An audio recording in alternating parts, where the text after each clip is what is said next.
Bapak Ibu Dewan Guru yang hadir pada siang hari ini yang saya hormati, puji dan syukur marilah kita panjatkan kehadirat Allah Subhanahu wa Ta'ala, yang mana berkat rahmatnya sehingga kita pada siang hari ini semua dalam keadaan sehat, bisa bersama-sama berada di sini dalam rangka kegiatan desiminasi budaya positif dari kami calon guru penggerak angkatan ke-9.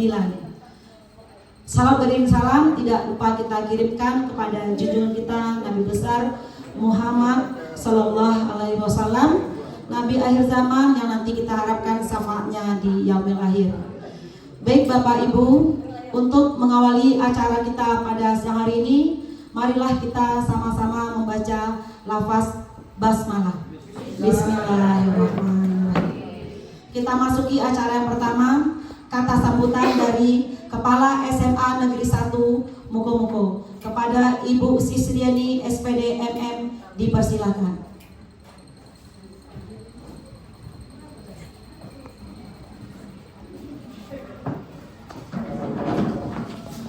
Bismillahirrahmanirrahim. Assalamualaikum warahmatullahi wabarakatuh.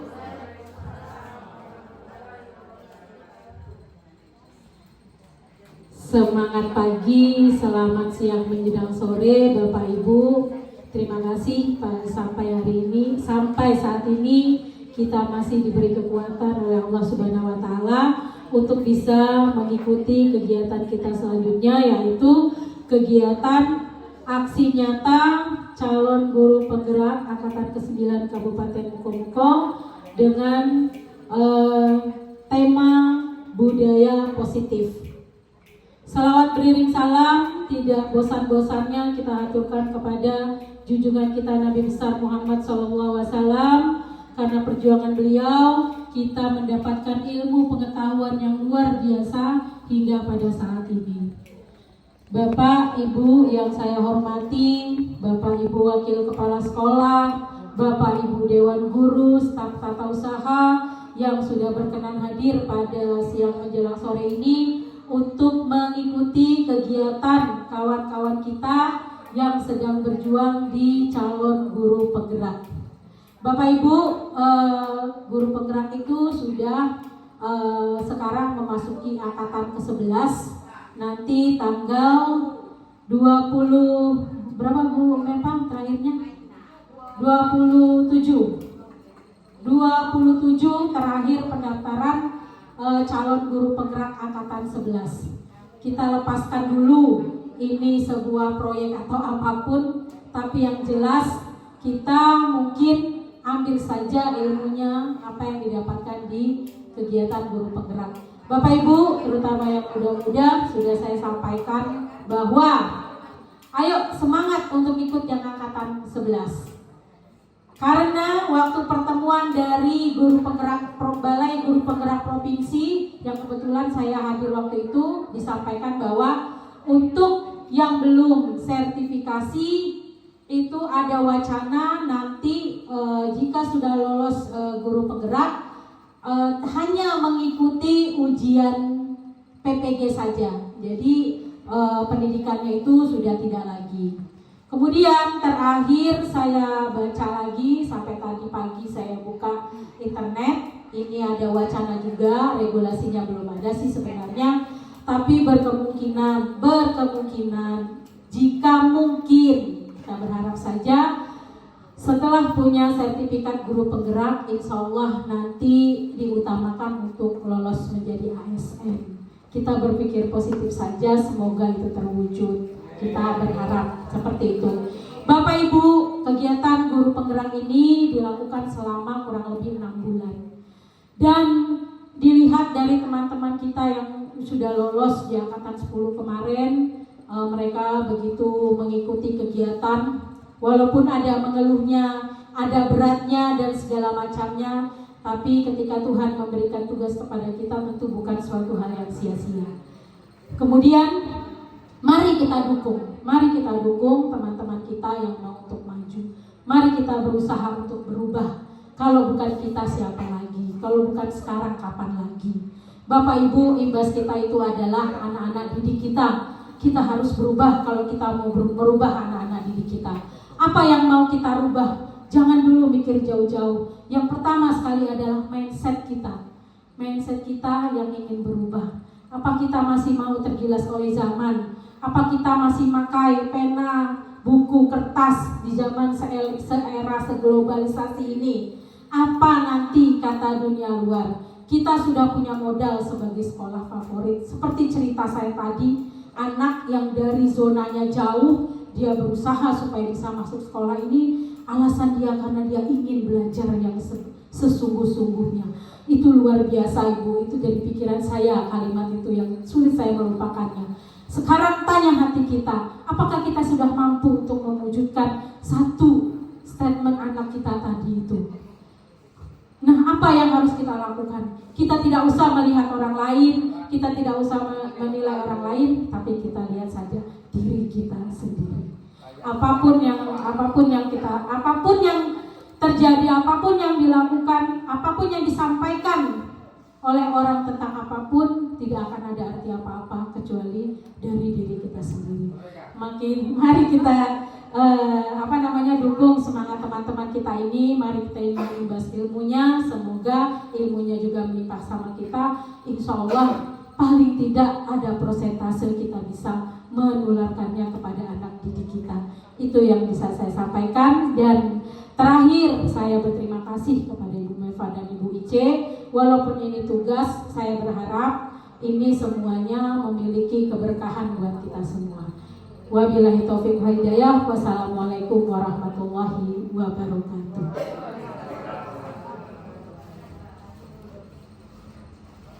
Terima kasih atas kata sambutannya dari Ibu Kepala Sekolah. Kami selaku CGP Angkatan 9 luar biasa sekali tadi apresiasi dari Ibu Sisrieni terhadap kami calon guru penggerak. Semoga pada siang hari ini Bapak Ibu bisa kami bagikan apa yang sudah kami dapat, karena sampai hari ini ilmu yang kami terima itu baru 30% Bapak Ibu, karena baru 2 bulan. Jadi sekitar 33% baru kami dapat. Hari ini akan kami bagikan dengan Bapak Ibu supaya tidak hanya 2 orang. Kalau pada siang hari ini kami mampu menggerakkan 10 orang saja dari kawan-kawan kita yang hadir, nanti 10 mampu lagi menggerakkan yang lainnya. Insya Allah proses KBN kita akan berpihak kepada murid. Tentu nanti keluhan-keluhan kita yang di awal tadi semoga bisa teratasi oleh kita bersama. Selanjutnya untuk penyampaian pertama ini akan disampaikan oleh Ibu Ice. Kepada Ibu Ice Dwi Kawati dipersilakan. Baik, bismillahirrahmanirrahim. Assalamualaikum warahmatullahi wabarakatuh. Yang terhormat Ibu Kepala Sekolah, yang terhormat Bapak Ibu Wakil Kepala Sekolah, yang terhormat Ibu Kepala Tata Usaha beserta staf, dan Bapak Ibu Guru SMA Negeri 1 Komuko. Baik, sebelum pada kesempatan kali ini saya akan mempresentasikan dan berbagi praktek baik ya Bapak Ibu Guru semuanya. Sebenarnya nanti sesudah kami berbagi kepada Bapak Ibu semuanya, nanti mungkin Bapak Ibu bisa menerapkan ke anak-anak kita dan juga bisa membuat aksi nyata sendiri di PMM. Jadi sudah saya lihat di PMM itu sudah ada materi disiplin positif di modul 3. Jadi kalau misalnya Bapak Ibu Guru mau melanjutkan dan menerapkan nantinya, bisa langsung ke PMM. Nah, langsung saja saya akan mempresentasikan tentang budaya positif tema hari ini. Cuman saya akan memperkenalkan dulu sebenarnya bagaimana pembelajaran menurut Ki Hajar Dewantara. Jadi kita tidak langsung berbicara tentang budaya positif saja, cuma kita bahas dulu tentang apa itu pembelajaran Ki Hajar Dewantara. Nah, sebenarnya tujuan pendidikan menurut Ki Hajar Dewantara itu adalah menuntut kodrat yang ada pada anak-anak agar mencapai keselamatan dan kebahagiaan yang setinggi-tingginya baik secara individu maupun anggota masyarakat. Jadi ditekankan menurut Ki Hajar Dewantara ini anak-anak kita itu belajar itu pada awalnya itu harus bahagia dulu. Jadi ini yang ditekankan menurut tujuan pendidikan menurut Ki Hajar Dewantara itu sendiri. Nah, pemikiran Ki Hajar Dewantara ini, filosofinya itu adalah seorang guru itu menuntun anak-anak sesuai dengan kodrat alam maupun kodrat zaman. Nah, di sini kita sebagai guru, kita harus mengikuti zaman. Bagaimana zaman anak-anak kita sekarang. Jadi kita harus membuka diri. Zaman sekarang adalah zaman milenial abad 21. Jadi sekarang kita sebagai seorang guru itu kita harus mengikuti zaman, kita harus merubah diri kita, mengupgrade diri kita, bagaimana kita bisa menjadi guru yang sesuai dengan zamannya. Nah, begitu juga dengan alamnya, bagaimana kondisi alam anak-anak kita sehingga kita bisa menyesuaikan pembelajaran yang cocok untuk anak kita. Nah, pendidikan menurut Ki Hajar Dewantara ini juga kita memberikan kekuatan yang ada pada murid serta teladan dan dorongan agar murid menjadi manusia yang merdeka dalam mencapai keselamatan hidupnya. Jadi di sini nanti bagaimana siswa yang merdeka itu akan kita bahas secara bersama-sama. Nah, selanjutnya pendidikan adalah tempat persemaian benih-benih. Nah, ini dicontohkan ketika kita menanam sebatang jagung. Nah, kenapa jagung itu tumbuh atau tidak tumbuh? Itu ya filosofinya ya. Kenapa ada jagung itu dia bisa tumbuh di tanah tertentu dan ada yang tidak. Nah, ini ibaratnya persemaian benih. Nah, kita sebagai guru di sini maksudnya jagung yang bisa tumbuh dan tidak tumbuh itu tergantung kitanya. Jadi tidak ada, kalau diibaratkan ke siswanya, tidak ada anak yang tidak bisa. Jadi kalau misalnya anak-anak kita itu ada yang belum berhasil, kita harus merefleksikan diri kita, kira-kira kita di mana kurangnya. Seperti itu kira-kira menurut pemikiran Ki Hajar Dewantara. Jadi anak-anak kita itu kita ibaratkan ke benih, kita yang menyuburkannya, menghidupkannya. Jika ada yang gagal tumbuh, berarti kita harus merefleksikan diri kita itu apa permasalahannya. Jadi menurut pemikiran Ki Hajar Dewantara seperti itu. Nah, yang terakhir adalah anak itu dia bersifat unik. Jadi seluruh anak kita itu ada karakteristiknya masing-masing. Mungkin kita alami ya, apalagi di kurikulum Merdeka, anak wajib berkembang dengan bakat dan minatnya. Itu filosofi Ki Hajar Dewantara. Jadi ada anak yang hobi berprestasi di bidang olahraga atau di bidang bahasa Indonesia.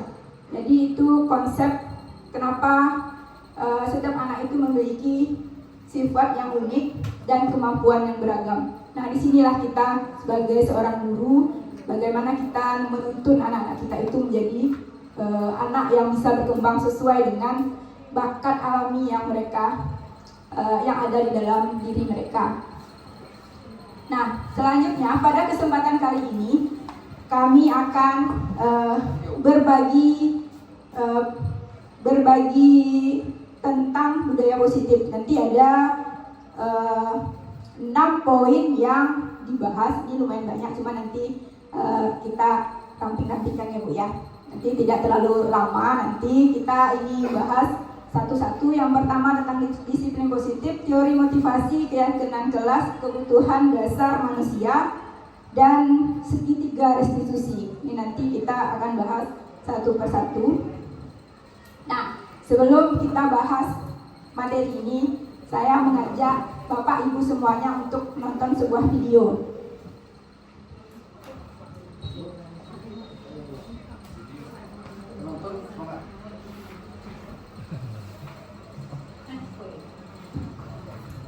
Mungkin bisa direnungi sebuah video ini.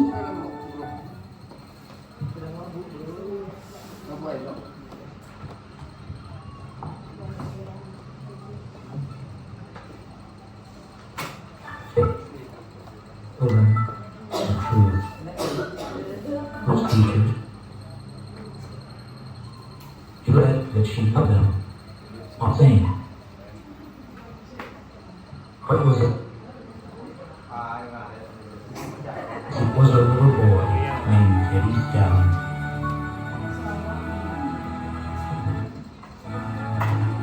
Miss Thompson Teddy the year before and noticed that he didn't play well with the other children, that his clothes were messy. It could be Miss Thompson playing, marking his papers with a broad red pen, making bold X's, and then putting a big F at the top of his papers.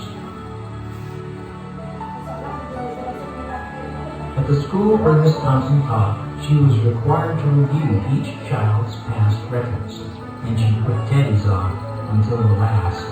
However, when she reviewed his file, she was in for a surprise. Teddy's first grade teacher wrote, "Teddy is a bright child with a ready laugh. He does his work neatly and has good manners. He is such a joy to be around." His second grade teacher wrote, "Teddy is an excellent student, well liked by his classmates, but he is troubled because his mother has a terminal illness, and life at home must be a struggle." His third grade teacher wrote, "His mother's death has been hard on him. He tries to do his best, but his father doesn't show much interest, and his home life will soon affect him if some steps aren't taken." Teddy's fourth grade teacher wrote, "Teddy is withdrawn and doesn't show much interest in school. He doesn't have many friends, and he sometimes sleeps in class." By now, Miss Thompson realized the problem, and she was ashamed of herself. She felt even worse when her students brought her Christmas presents, wrapped in beautiful ribbons and bright paper, except for Teddy's. His present was clumsily wrapped in heavy brown paper that he got from the grocery bag. Miss Thompson took pains to open it in the middle of the other presents. Some of the students started to laugh when she found a rhinestone bracelet with some of the stones missing in a bottle that was 1/4 full of perfume, but she stifled the children's laughter when she explained how pretty the bracelet was, putting it on and dabbing some of the perfume on her wrist. Teddy Stalin stayed after school that day, just long enough to say, "Miss Thompson, today you smell just like my mom used to." After the children left, she cried for at least an hour. On that very day, she quit teaching reading, writing, and arithmetic. Instead, she began to teach children. Miss Thompson paid particular attention to Teddy. As she worked with him, his mind began to come alive. The more she encouraged him, the faster he responded. By the end of the year, Teddy had become one of the smartest children in class. And despite her lie that she loved all the children the same, Teddy became one of her teachers. A year later, she found a note on her door from Teddy, telling her that she was the best teacher he ever had in his whole life. 6 years went by before she got another note from Teddy. He then wrote that he had finished high school 3rd in his class, and she was still the best teacher he ever had in his whole life. 4 years after that, she got another letter saying that while things had been tough at times, he'd stayed in school. He'd stuck with it and would soon graduate from college with the highest of honors. Again, he assured Miss Thompson that she was still the best and favorite teacher he ever had. But 4 more years passed, and yet another came. After he got his bachelor's degree, he had decided to go a little further. She was still the best and favorite teacher he'd ever had. But now his name was a little longer. The letter was signed Peter F. Scally, M.D. The story does not end here. There was yet another letter that spring. Teddy said he'd met this girl and was going to be married. He explained that his father had died a couple of years ago, and he was wondering if Miss Thompson might agree to sit at the wedding in the place that was usually reserved for the mother of the groom. Of course, Miss Thompson did, and guess what? She wore that bracelet, the one with several rhinestones missing. Moreover, she made sure she was wearing the perfume that Teddy remembered his mother wearing on their last Christmas together. They hugged each other, and Dr. Stellar whispered in Miss Thompson's ear, "Thank you for believing in me. Thank you so much for making me feel important and showing me that I could make a difference." Miss Thompson, with her eyes, whispered back. She said, "Teddy, you have it all wrong.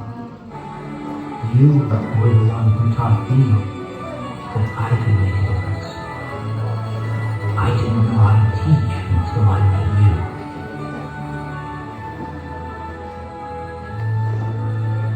You can never tell what type of impact you may have on another's life by your actions or lack of action.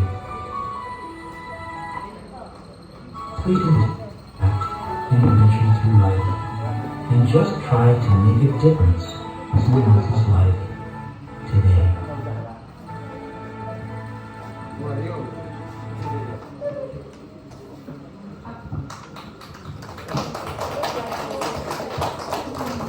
Baik, itulah tadi cerita guru inspiratif ya Bapak Ibu guru semuanya. Di situ menekankan contoh dari seorang siswa yang senang gurunya. Jadi apapun yang kita lakukan ke anak kita nantinya, semua akan membekas di hatinya.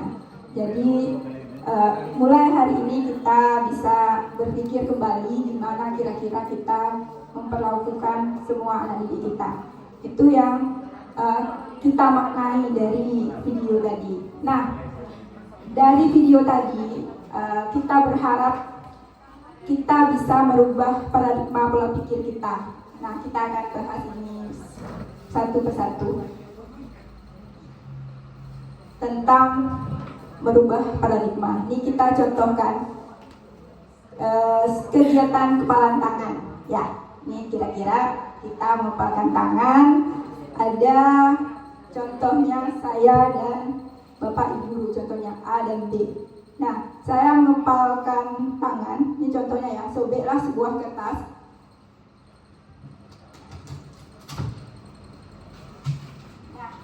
Nah, saya sobekkan sebuah kertas ini. Lalu saya tuliskan poin-poin penting yang berharga pada diri saya. Contohnya apa keinginan saya yang ingin saya capai. Ya, contohnya saya tulis, sudah saya tulis, saya kepalkan. Karena ini berharga, Bapak Ibu guru akan merebutnya dari saya. Ini ya, kira-kira ilustrasinya. Nah, dengan cara seperti ini, kira-kira apa yang akan terjadi? Ketika saya mengepalkan sesuatu yang sangat berharga, Bapak Ibu guru kira-kira akan bertindak seperti apa terhadap apa yang saya genggam. Nah, otomatis ya beraneka ragam. Bagaimana cara Bapak Ibu tertarik untuk mengambil apa yang saya punya? Otomatis mungkin contohnya ada yang Bapak Ibu yang meminta secara baik-baik mungkin ya, atau ada dengan cara memaksa mungkin, dan dengan cara yang tidak baik mungkin. Nah, ini contoh saja untuk merubah paradigma kita. Contoh ilustrasinya saja. Selanjutnya, nah, untuk merubah paradigma ini yang berfungsi sebagai kontrol itu sebenarnya kita sebagai guru ini, yang mengontrol murid itu sebenarnya kita, ilusinya ya, selama ini. Nah, terus ilusi bahwa kritik membuat orang bersalah dapat menguatkan karakter. Kira-kira gimana? Sering kita lakukan? Sering. Terus selanjutnya ilusi bahwa semua penguatan positif efektif dan bermanfaat. Jadi apapun yang kita bicarakan tentang hal yang positif, kita berpikir pada awalnya itu semuanya bermanfaat. Tapi pada dasarnya belum tentu ya. Terus yang terakhir, ilusi bahwa orang dewasa memiliki hak untuk memaksa. Nah, selama ini kita sebagai guru ini kita berposisi sebagai orang dewasa. Kita memaksa anak murid kita wajib mengerjakan tugas. Seperti itu kira-kira Ibu ya contohnya ya. Jadi kita sebagai orang dewasa ini sifatnya itu pemaksa. Selanjutnya, ini kita mereview saja. Nah, tentang perubahan paradigma stimulus respon dengan teori kontrol. Di mana kita stimulus dan di mana yang teori kontrol itu sebenarnya. Nah, di sini stimulus responnya kita mencoba mengubah orang agar berpandangan yang sama dengan kita. Sering seperti itu kira-kira ya. Terus teori kontrolnya sebenarnya kita berusaha memahami pandangan orang lain dalam berbagai situasi. Sebenarnya yang lebih baiknya seperti itu. Jadi kita selama ini kita yang mencoba merubah orang, tapi lebih baik sebenarnya kita yang berusaha memahami. Itu tentang merubah paradigma atau merubah pola pikir kita sebenarnya. Terus yang kedua, perilaku buruk itu dilihat sebagai suatu kesalahan. Nah, apapun perilaku yang buruk kita anggap itu sebuah kesalahan. Tapi sebenarnya belum tentu, karena kita tidak tahu masalah yang sedang terjadi itu apa.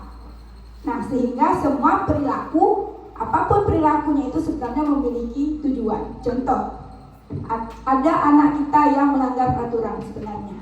Mungkin dia tidak anak nakal. Mungkin dia hanya meminta perhatian kita saja. Mungkin ya Ibu, mungkin ya Bapak Ibu ya. Jadi di sini kita, posisi kita. Terus yang ketiga, orang lain bisa mengontrol saya. Nih ya, kita berpikir orang lain bisa mengontrol saya. Terus teori kontrolnya itu sebenarnya kita tidak bisa dikontrol oleh siapapun. Kita hanya bisa mengontrol diri kita sendiri. Jadi kita mau berbuat baik, diri kita lah yang bisa berbuat seperti itu tanpa dorongan dari orang lain. Terus yang keempat, pemaksaan ada pada saat rujukan gagal. Sering ya seperti ini ya, dipaksa ketika kita gagal mengajak orang lain, sering seperti itu. Karena kita gagal berinteraksi dengan teman misalnya, sehingga kita ujung-ujungnya memaksa. Sebenarnya tidak seperti itu, kita harus berkolaborasi dengan teman kita, mencapai sebuah kesepakatan, sehingga menciptakan pilihan-pilihan baru atau solusi-solusi baru. Jadi tanpa kita paksa pun rekan kita sebenarnya kita ada solusinya. Itu teori kontrolnya. Yang terakhir adalah mode berpikir menang atau kalah.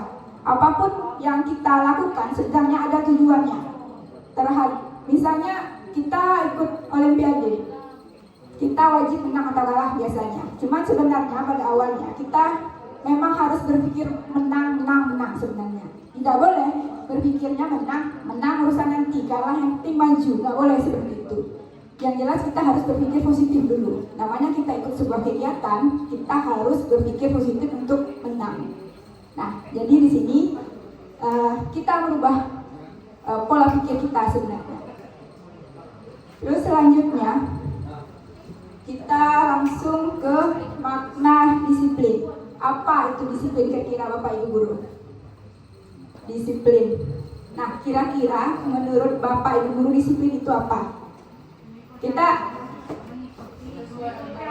mengikuti aturan. Nah, kalau menurut Ki Hajar Dewantara, mengikuti aturan itu pemaksaan.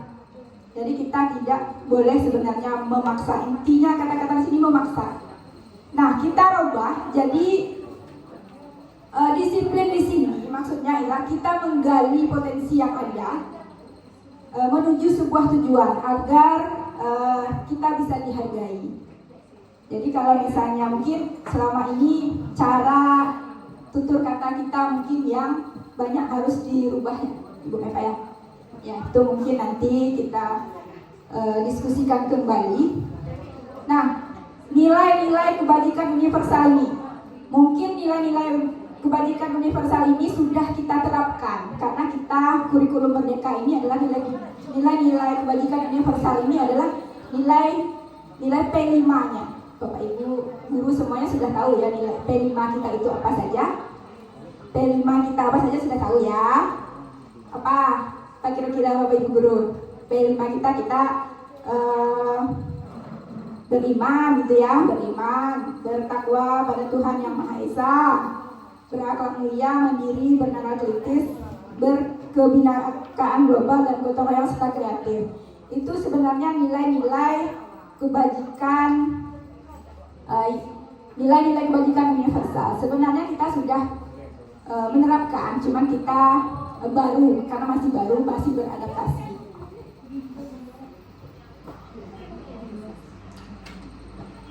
Terus yang selanjutnya adalah teori motivasi perilaku manusia. Ada dua. Yang pertama adalah motivasi internal dan eksternal. Nah, kalau yang eksternal ini yang dari mana? Eksternal, luar. Berarti untuk menghindari hukuman contohnya ya. Saya eksternal. Contohnya di sini adalah motivasi dari luar ketika akan berpartisipasi dalam lomba karena ingin membawa pulang hadiah, itu salah satu contoh motivasi eksternal. Jadi kalau tidak ada hadiahnya, mungkin mereka tidak mau. Selanjutnya motivasi internal itu motivasi yang di dalam dirinya. Jadi mereka ikut lomba itu karena motivasi dari dalam dirinya. Sedangkan motivasi internal biar tercapai tujuan disiplin positif adalah untuk menghargai diri sendiri. Jadi kalau sudah menghargai diri sendiri, tanpa hadiah pun, tanpa ada embel-embel apapun, ya siswa kita itu akan tetap mengikuti apapun perlombaan yang akan dilakukan. Mungkin itu saja, dilanjutkan oleh Ibu Neva Arianti SPDMM.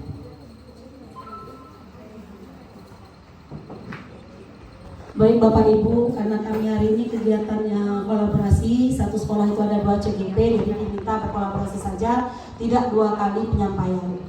Untuk teori motivasi perilaku manusia ini Bapak Ibu, nanti akan ada 2, motivasi internal dan motivasi eksternal.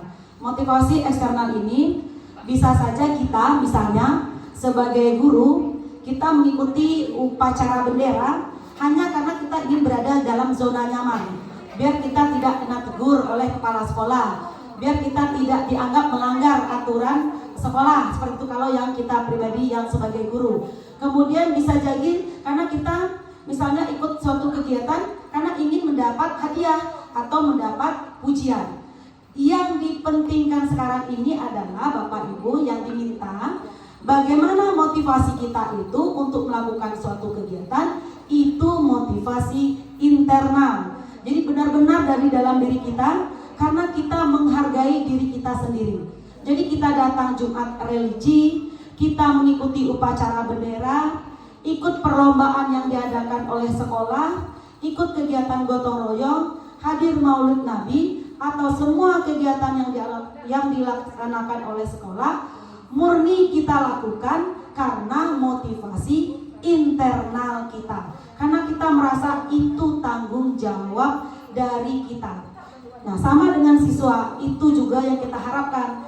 Mereka mengikuti proses belajar mengajar itu tidak ada embel-embel apapun. Tidak karena ingin nilai rapor yang tinggi, tidak karena ingin dapat reward dari kita atau dapat pujian, tapi karena mereka merasa itu adalah tanggung jawabnya saat ini sebagai siswa. Seperti itu maksudnya Bapak Ibu, motivasi eksternal dan motivasi internal. Tadi contohnya sudah dibaca oleh Ibu Ici.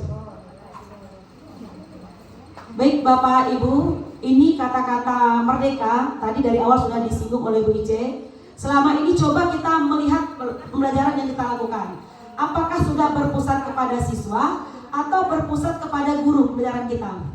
Dominan yang kita lakukan Bapak Ibu berpusat pada guru. Nah, ini yang harusnya jadi tanda tanya oleh kita.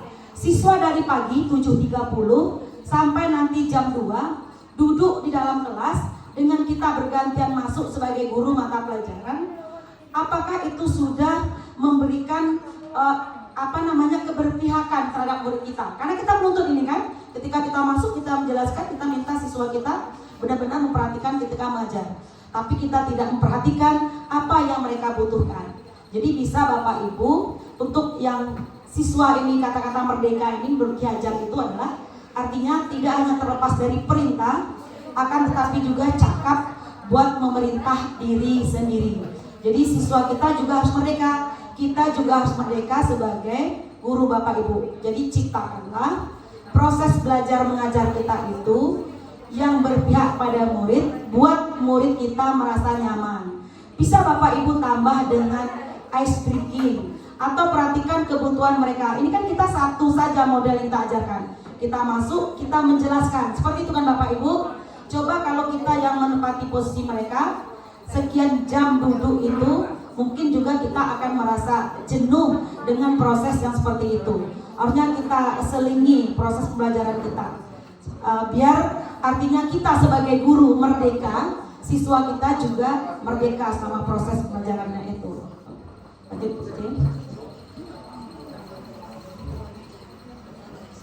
Nah Bapak Ibu, berikutnya itu ada keyakinan kelas dan peraturan kelas.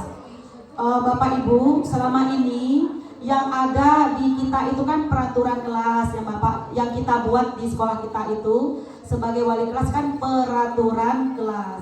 Sekarang ini dari peraturan kelas itu kita robah menjadi keyakinan kelas, nanti seperti itu ya Bapak Ibu.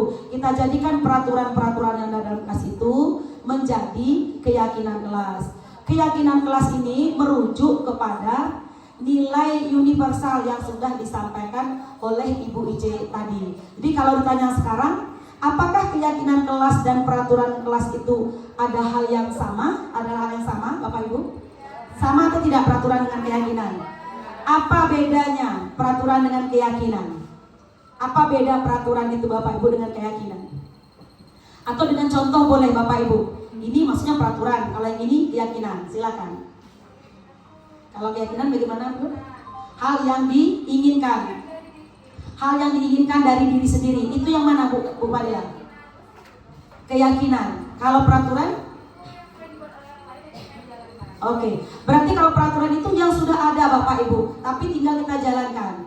Misalnya menggunakan sepatu warna hitam tali putih. Itu peraturan atau keyakinan Bapak Ibu? Peraturan, nanti sudah ada tinggal kita laksanakan. Tapi kalau keyakinan ini yang memang diinginkan oleh kita bersama, kita yakini yang menjadi keyakinan kita. Jadi bukan yang sudah ada kita laksanakan. Seperti itu Bapak Ibu.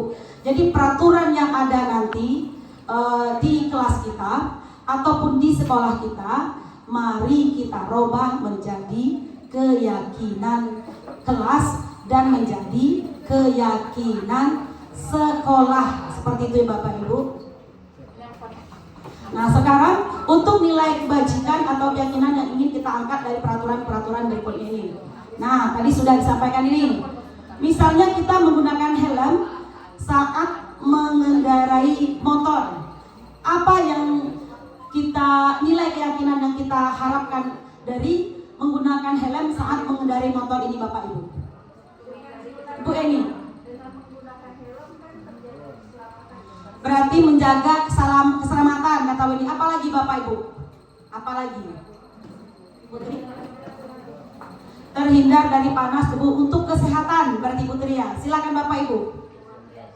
Mematuhi aturan biar nggak kena razia ya Bu Yesia. Nah, jadi ada beragam latar belakang kita yang kita yakini ketika kita menggunakan helm saat mengendarai motor. Ada tadi untuk keselamatan kita, kemudian untuk menjaga kesehatan kita, kemudian agar kita juga patuh terhadap aturan biar tidak kena razia, biar kita tidak kena tilang. Sekarang kita lihat ini ya, kemudian ada berikutnya membuang sampah pada tempatnya, Bapak Ibu. Membuang sampah pada tempatnya, apa nilainya? Menjaga kebersihan, apalagi? Menjaga kesehatan, apalagi Bapak Ibu?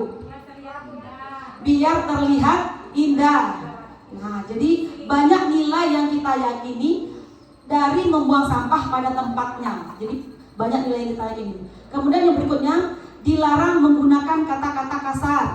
Bapak Ibu, dilarang menggunakan kata-kata kasar.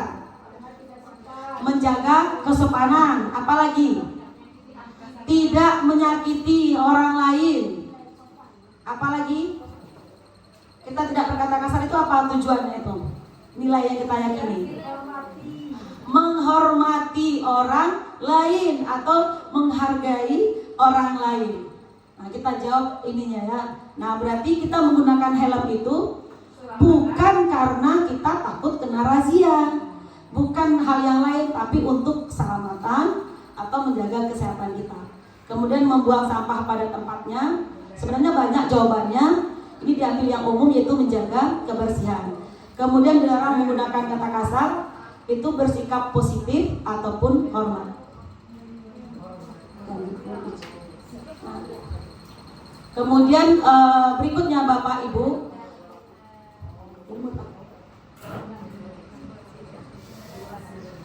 Bapak Ibu, di depan itu ada langkah-langkah utama untuk menetapkan keyakinan kelas serta pendalamannya. Bapak Ibu, sedikit saya jelaskan.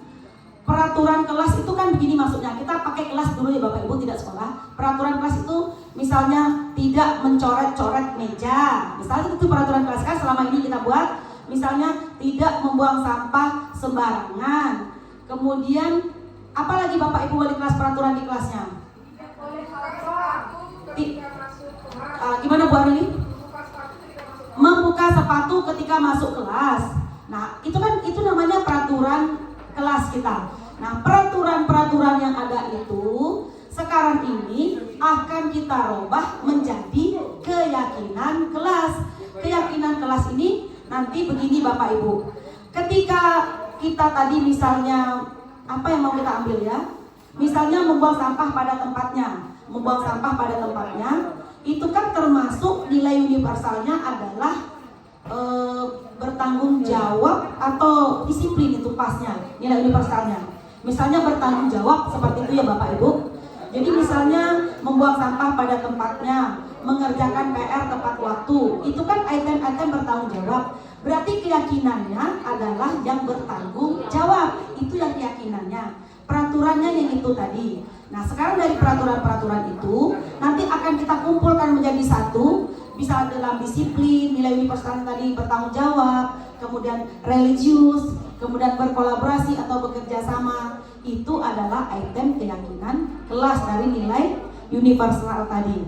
Nah, ini adalah Bapak Ibu bayangkan peraturan yang ada dalam kelas tadi sekarang mau kita rubah menjadi keyakinan kelas.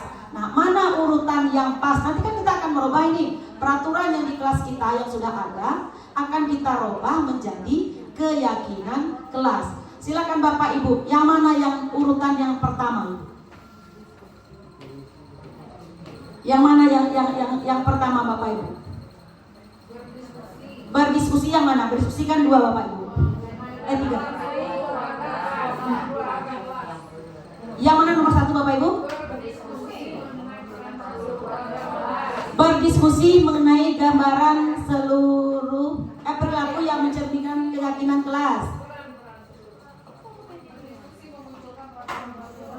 berdiskusi memunculkan peraturan-peraturan yang perlu ditaati warga kelas. Nah, jadi Bapak Ibu nanti kita itu tadi yang dianggap nomor 1 ya. Nomor 2? Nomor 2. Yang nomor 2 yang mana Bapak Ibu? Bumia, mengubah peraturan-peraturan menjadi kalimat yang lebih positif. Yang ketiga? Yang ketiga yang mana Bapak Ibu? Berdiskusi mengenai gambaran perilaku yang mencerminkan keyakinan kelas. Langkah yang keempat? Yang keempat, yang mana? Yang keempat, langkahnya nanti menyalikan peraturan-peraturan menjadi nilai-nilai kebajikan atau keyakinan kelas. Terus meninjau ulang keyakinan kelas dari waktu ke waktu. Itu nomor berapa?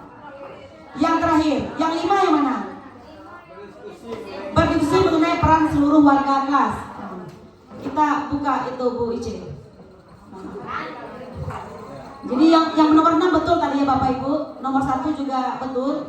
Jadi nomor 1 nanti langkah Bapak Ibu wali kelas merubah peraturan menjadi keyakinan kelas. Yang pertama itu adalah kita diskusikan dulu, munculkan dulu peraturan-peraturan yang perlu ditaati oleh warga kelas.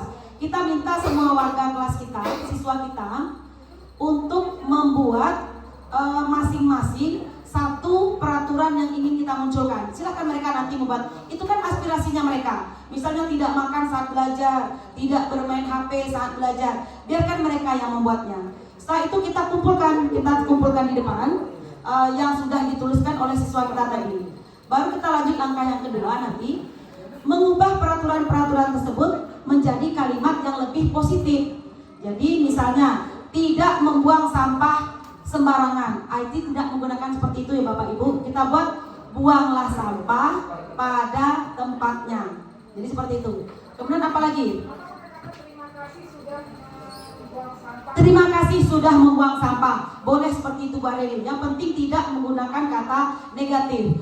Karena selama ini Bapak Ibu, kita dengan anak kan selalu, kamu tidak boleh begini, kamu jangan begini, kamu jangan begitu, kamu tidak seperti itu, harusnya seperti ini. Nah, itu yang tidak bisa Bapak Ibu. Mulai hari ini kita coba sedikit-sedikit merubah. Siapa tahu nanti, karena dari kejadian dalam bulan-bulan ini, minggu-minggu terakhir ini kan agak lumayan banyak ini. Coba dengan cara seperti ini nanti, siapa tahu 2 minggu yang akan datang atau 1 bulan yang akan datang, kita mengalami penurunan kejadian. Sebenarnya saya sudah memvideokan ini di 12 IPA 3, tapi tadi sampai saat ini nggak bisa dibuka. Sudah saya buat contohnya Bapak Ibu, cuma belum bisa dibuka, mungkin karena terlalu besar ukurannya. Saya tidak bisa mengkompresnya menjadi kecil, nanti karena waktunya mepet. Nanti saya akan coba dan saya share nanti di grup sekolah kita Bapak Ibu. Kemudian yang ketiga, kita menyarikan peraturan-peraturan tadi menjadi nilai-nilai kebajikan keyakinan kelas. Tadi kan banyak tuh yang diminta siswa, nanti banyak sekali yang dimintanya. Itu kita kelompokkan menjadi nilai-nilai keyakinan kelas. Kita buat, misalnya ada dia minta, Bu, kita harus sholat berjamaah semuanya. Misalnya ketika zuhur, kita pagi itu wajib baca doa, tidak hanya dengan guru tertentu saja. Nah, berarti itu masuk dalam nilai religius. Atau ketika belajar kelompok, teman-teman semuanya harus bekerja sama. Nanti akan muncul seperti itu, seperti tadi. Tidak berisik kita ketika kerja kelompok. Nah, nanti kita lihat mana yang termasuk disiplin, mana yang bertanggung jawab, mana yang religius, mana yang berkolaborasi atau kreatif atau inovatif. Nanti kita kelompokkan. Itulah yang menjadi keyakinan kelas. Misalnya nanti pelanggaran, tinggal kita tunjukkan. Nah, keyakinan yang mana yang tidak kamu ikuti pada hari ini? Misalnya dia tidak tepat waktu mengumpulkan PR ini, tinggal kita tunjukkan kelasnya. Oh, nomor 3 Bu. Apa itu? Disiplin. Berarti besok tidak akan seperti itu kira-kira Bapak Ibu nanti. Jadi tidak ada lagi mungkin dengan ada kamu hari ini tidak disiplinnya, tidak lagi dengan seperti itu. Kemudian yang nomor 4, oh berat Bu Pak, jangankan Bapak Ibu, saya aja menurunkan sekian oktav nada itu memang, tapi kita harus berusaha. Yang nomor 4, berdiskusi mengenai gambaran perilaku yang mencerminkan keyakinan kelas. Seperti tadi itu maksudnya kita kelompokkan. Nanti yang kelima,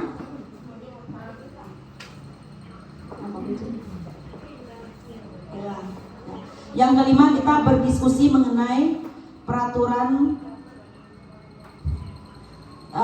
mengenai peran seluruh warga kelas. Jadi semua warga kelas harus berperan di dalam kita membuat keyakinan kelas ini. Kemudian yang keenam, meninjau ulang keyakinan kelas dari waktu ke waktu. Jadi keyakinan kelas yang sudah kita buat itu nanti Bapak Ibu, yang nomor 5 tadi itu peran. Maksudnya ini kan sudah kita dapat ini loh keyakinan kelas kita. Berdisiplin, religius, tanggung jawab, berkolaborasi misalnya nanti dapatnya itu. Berarti kita yakini bersama, minta tangan-tangan sesuai nanti siswa maju depan, ditandatangani hasil keyakinan kelas itu, artinya mereka akan komit atau konsisten terhadapnya, kita tempel di dinding kelas kita. Kemudian berikutnya meninjau ulang keyakinan kelas dari waktu ke waktu. Siapa tahu nanti ada yang perlu kita revisi, ada yang perlu kita robah sesuai dengan kondisi siswa yang kita hadapi dalam kelas sebagai wali kelas. Seperti itu ya Bapak Ibu. Harapan kami setelah ini semua Bapak Ibu wali kelas membuat keyakinan kelas. Jadi kita buat. Nah, ini contohnya ini. Kalau selama ini peraturan itu selalu kembalikan buku ke tempatnya. Jadi berarti nanti masuk keyakinan kelas tanggung jawab. Itemnya adalah selalu kembalikan tadi. Dilarang mengganggu orang lain. Nah, itu nggak ada lagi nanti dilarang mengganggu orang lain, tapi menghormati orang lain. Kemudian misalnya dilarang menggunakan narkoba, berarti untuk kesehatan. Kemudian gunakan masker, berarti menjaga kesehatan dan keselamatan. Kemudian jangan berlari di atas di kelas atau di koridor, berarti itu untuk keselamatan atau keamanan. Kira-kira seperti itu ya Bapak Ibu, yang dari peraturan tadi menjadi keyakinan kelas.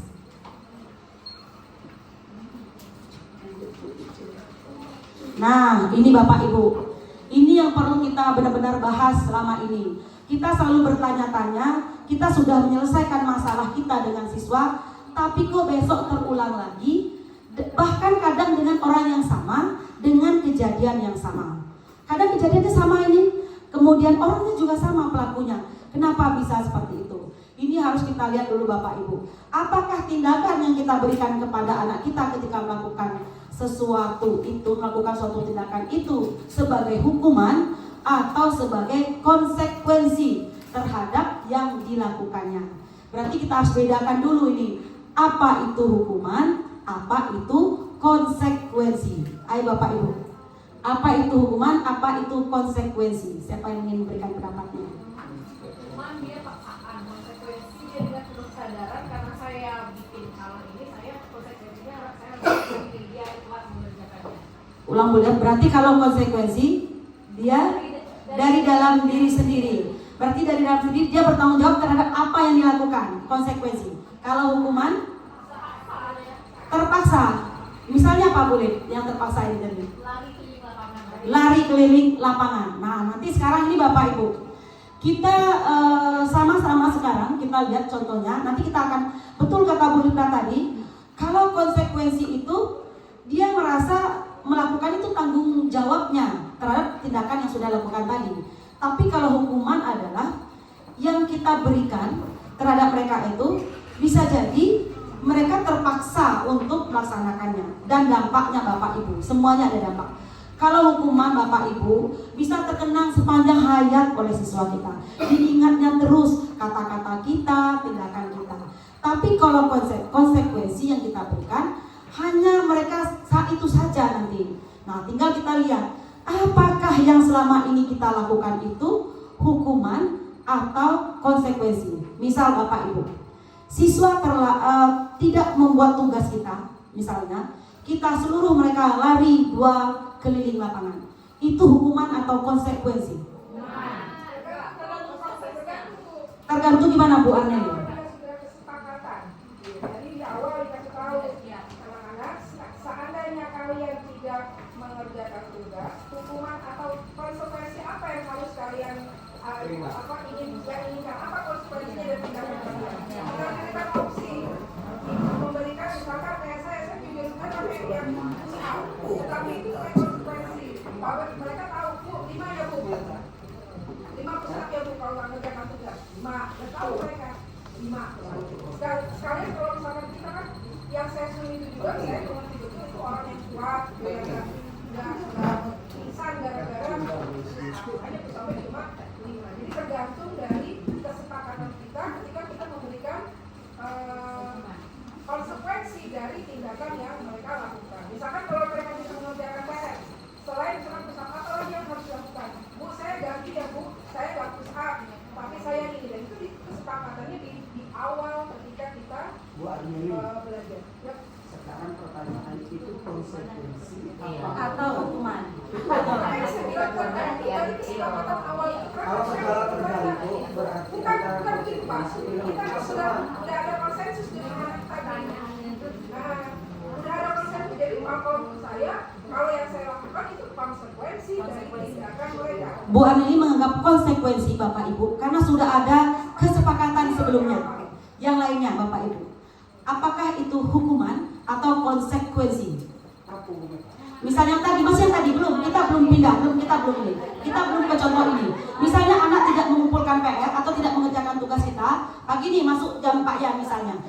Pak Yan menyuruh mereka lari keliling lapangan 2 kali, itu Pak Yan memberikan konsekuensi atau hukuman? jelas hukuman lah. Hukuman. Nah. Jelas hukuman. Tidak ada konsekuensi. Kalau konsekuensi itu, kalau kita melakukan sesuatu kita sadar. Kalau salah ada konsekuensi namanya. Tapi kalau serta merta suatu yang melakukan itu hukuman, jelas hukuman. Kalau menurut saya. Betul Pak Yan. Menurut pendapat Pak Yan, pendapat Bu Livra tadi betul. Jadi begini Bapak Ibu, saya tidak berani maksudnya dengan pernyataan Bu Anneli, karena ketika materi diajarkan bahwa itulah gunanya kita di awal membuat kesepakatan. Jadi kesepakatan yang diberikan itu balance, maksudnya sesuai dengan ininya, sesuai dengan yang tindakan yang dilakukan. Jadi sesuai dengan tindakan yang dilakukan. Jadi misalnya dia tidak bisa menyelesaikan soal, kita suruh misalnya pilih nih, mau jalan bebek atau buat ini sampai 10 kali. Nah jadi tidak merubah nanti apa yang kita inginkan. Kita kan ingin siswa kita ini mengumpulkan tugas kan Bapak Ibu, itu kan yang kita inginkan. Nah jadi kita berikan sesuai dengan keyakinan yang kita buat. Makanya tadi di awal kita buat keyakinan dulu. Keyakinan ini boleh keyakinan guru mapel, boleh keyakinan wali kelas, keyakinan kelas. Jadi kita buat kesepakatan.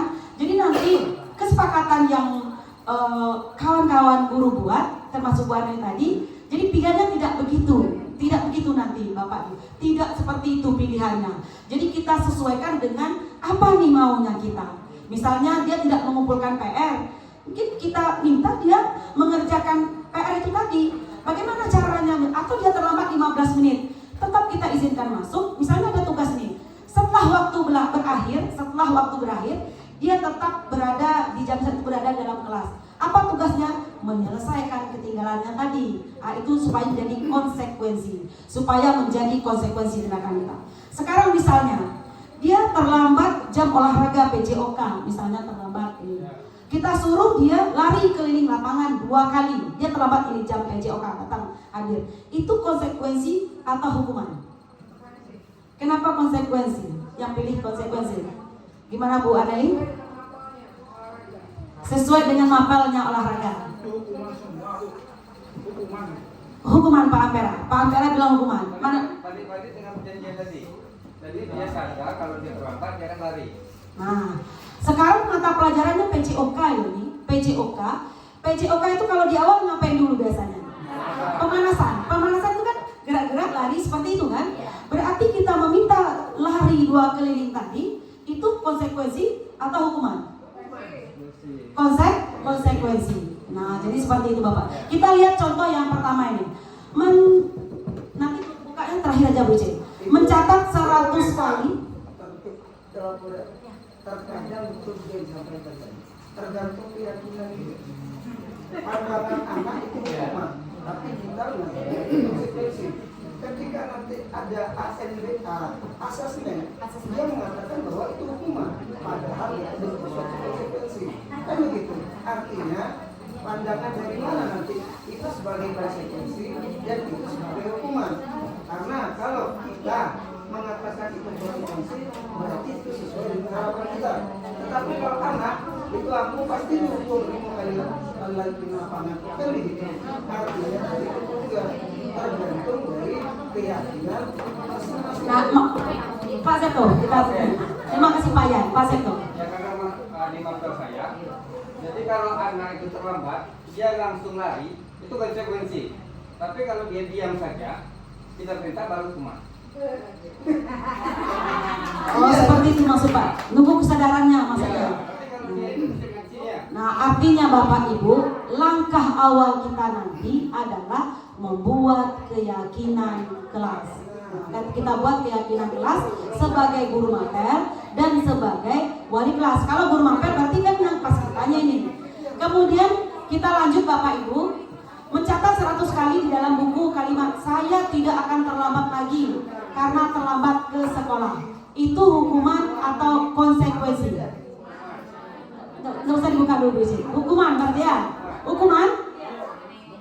Ya? Sebentar Bu, kalau kita bahas sesuai dengan aplikasi sekolah kita gimana? Maksudnya Pak, kita Contohnya gini, Iya. kan mohon maaf ya, Iya. mungkin pakai laksana juga kan? Iya. Nah ini maksud saya gini, Ya. bagaimana anak yang telat Iya. kita suruh sholat duha yang muslim itu, Iya. misalnya itu kita Betul. sekarang. Mm-mm. Nah kalau itu kan udah orang sana pakai duha, Betul. kan ikut aja kan? Iya, iya. Kita aplikasi di sekolah kita. Ke sekolah kita. Nah, terus yang menarik lagi tadi Bu Ice buka ada stimulus, ada respon. Mm-mm. Itu kan 2 hal berkaitan. Tujuannya kemana tadi? Lupa saya. Memang penerapannya di kedisiplinan di sekolah kita. Ini kan disiplin awal ini. Nah, ada stimulus, ada respon. Saya contohnya, saya banyak kerja manajemen juga.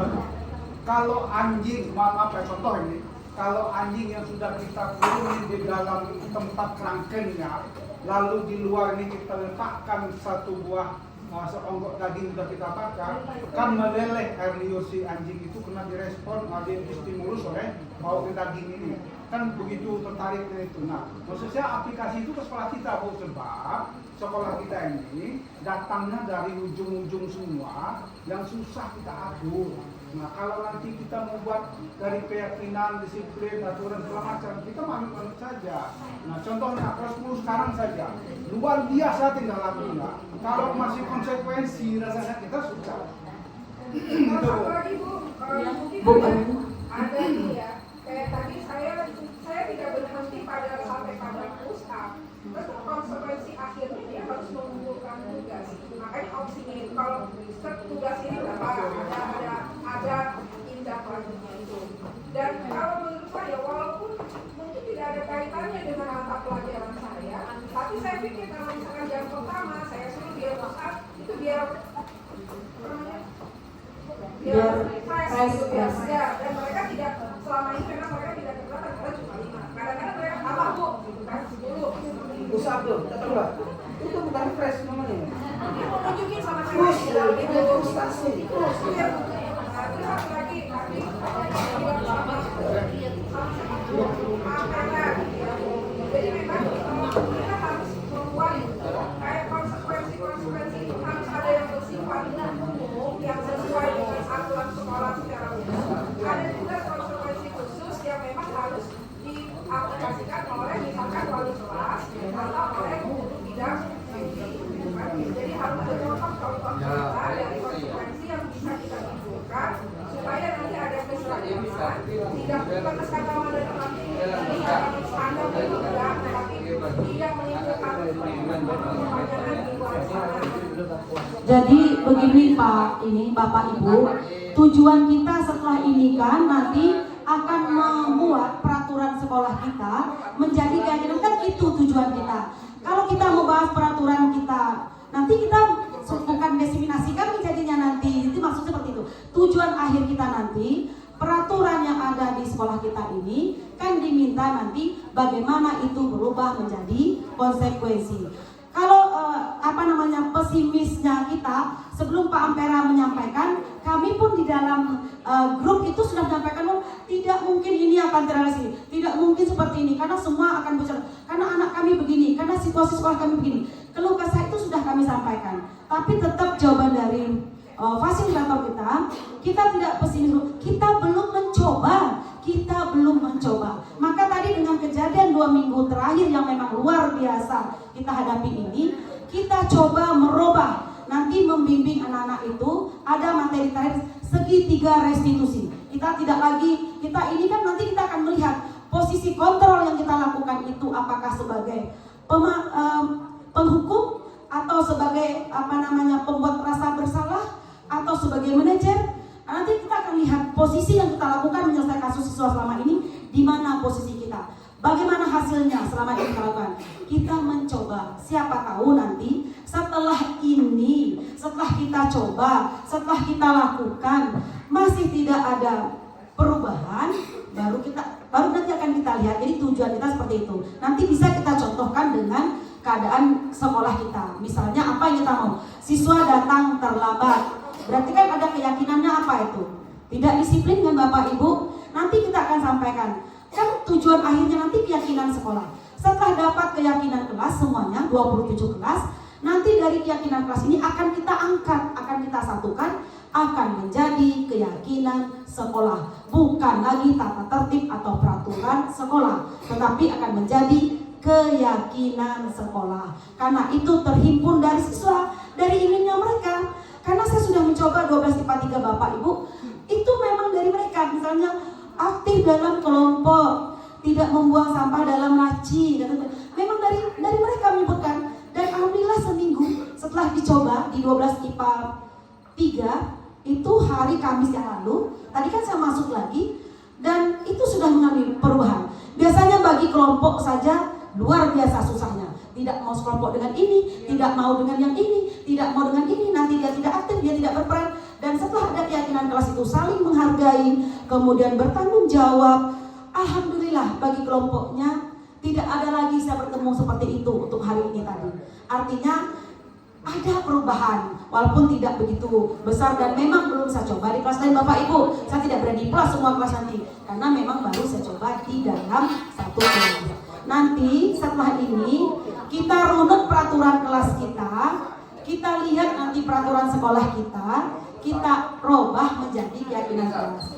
Kalau memang mau nanti dari kegiatan siswa Bu sanksi, mana siswa yang sudah itu, kita coba tes dengan siswa yang sama tadi, apakah nanti akan mengalami hal yang berulang atau tidak untuk sampel kita. Kalau perlu kita buat seperti itu. Memang ada keraguan dan ini sudah saya sampaikan di dalam, ini tidak mungkin, siswa kami banyak, tidak mungkin, saya selalu bilang tidak mungkin. Mungkin Bu, karena belum dilakukan. Jadi kita coba, kita lihat nanti Bapak Ibu yang bermasalah tadi, kita tes dengan segitiga restitusi. Apakah nanti akan mengalami perubahan atau tidak. Selama ini kan kamu jangan ini, kamu ini seperti itu. Mohon maaf Bu Cik. Ini saya tambahkan sedikit masalah keyakinan kelas. Saya juga sudah mencoba membuat keyakinan kelas. Jadi keyakinan kelas ini saya minta anak-anak di kelas saya itu membuat apa yang mereka yakini untuk supaya di kelas itu aman, damai, sejahtera. Itu kira-kira ya. Jadi peraturan yang sudah ada. Awalnya saya juga bikin peraturan ya Bapak Ibu ya. Jadi peraturan yang sudah ada, dilarang mengganggu teman contohnya. Terus tidak boleh terlambat. Contohnya seperti itu. Karena sudah mempelajari disiplin ini, saya rubah keyakinan kelas mereka. Jadi saya himpun semua yang mereka inginkan. Contohnya berbicara dengan sopan. Ya, jadi mereka anak-anak zaman sekarang ini suka membuli, saling bully, apa-apa diejek, apa-apa salah. Pokoknya anak kelas 10 ini sangat parah pembulian. Jadi mereka berbicara dengan sopan, berbicara dengan baik. Berarti kan poin kebijakan universalnya adalah saling menghargai. Jadi mereka yang mengarahkan kemana peraturan yang mereka inginkan. Jadi kita sebagai wali kelas hanya merunutkan saja sesuai yang mereka alami sebenarnya. Jadi apa masalah yang terjadi di lingkungan kelas kita pahami, kita dalami, dan kita bikin secara runut sehingga menjadi keyakinan kelas. Mungkin teman-teman atau Bapak Ibu guru semuanya untuk masalah keyakinan kelas ini sebenarnya sudah ada sebenarnya ya Ibu Epa ya. Cuman belum jelas kerangkanya. dan biasanya dari satu pintu dari kita saja, jadi tidak hasil kesepakatan kita dengan siswa. Biasanya kan maunya kita seperti itu ya Bapak Ibu, tidak kesepakatan kita dengan siswa. Sekarang kita gali dari mereka dulu. Ada kok yang menyebutkan rambut harus rapi, ada yang menyebutkan seperti itu. Tinggal kita tunjuk berarti harus rapi. Seperti itu ya Bapak Ibu. Kita lanjut dulu, masih sedikit satu materi lagi Bapak Ibu.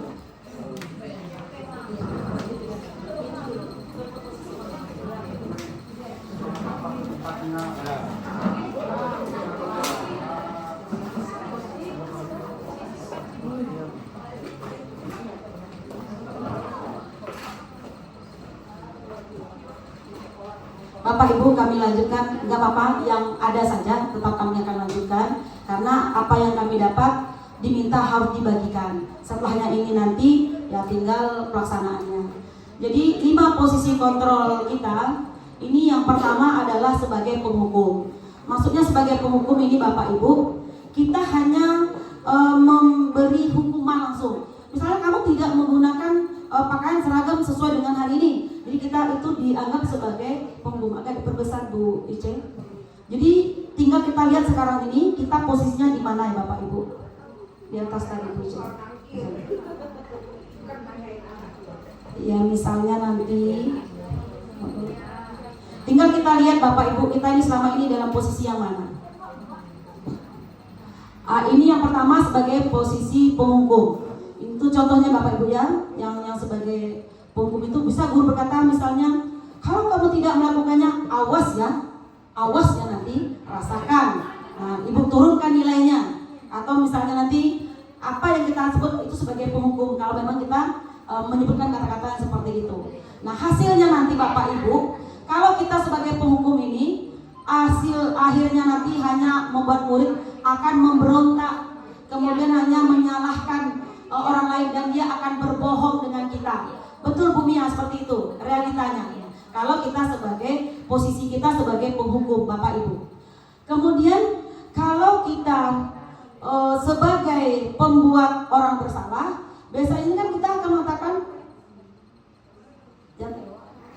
itu yang kita akan berkata, kamu seharusnya sudah tahu, ibu lelah sekali ini. Kasihan orang tuamu yang sudah susah payah mencari uang untukmu. Kamu sudah menghabiskan biaya yang banyak. Itu posisi kita kalau berbicara seperti itu kepada anak. Kasihanlah ibu sebagai wali kelas. Lihat tuh kelas sebelah, nggak ada wali kelasnya yang seperti ibu. Ibu lah yang banyak.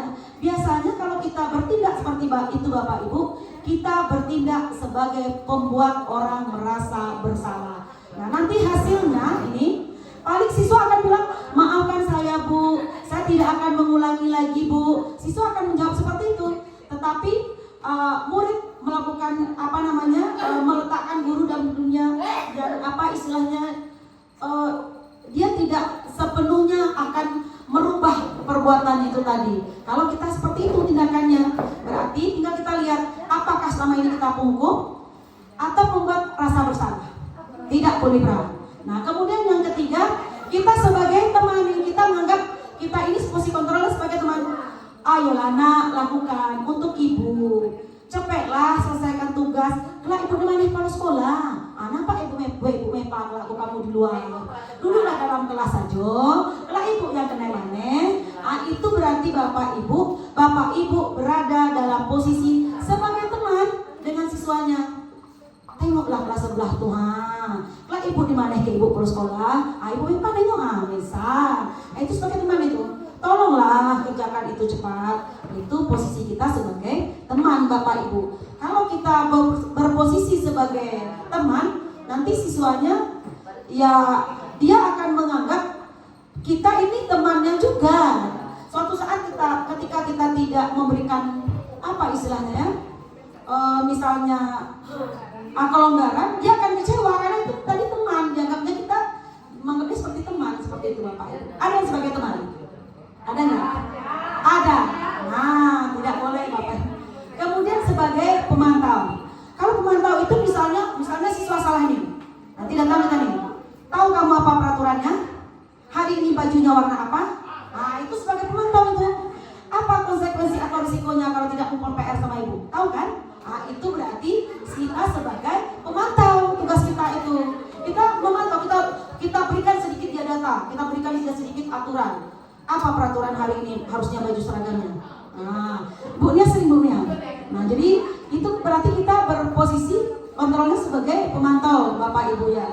Nah, nanti kalau kita sebagai pemantau ini, nanti murid meletakkan dulu peraturan dan hukuman itu di dunia berkualitas, kemudian dia nanti akan bertanya berapa banyak, kalau dia melakukan, dia akan bertanya berapa banyak reward yang akan saya dapat. Apakah nanti dapat tambahan nilai? Kalau saya patuh kan seperti itu. Kalau saya maju ke depan misalnya, atau apa, dia nanti akan menanyakan apa sih reward nanti yang akan saya dapat. Nah, Bapak Ibu, posisi kontrol yang terakhir adalah ini nanti untuk menghargai diri sendiri adalah sebagai manajer.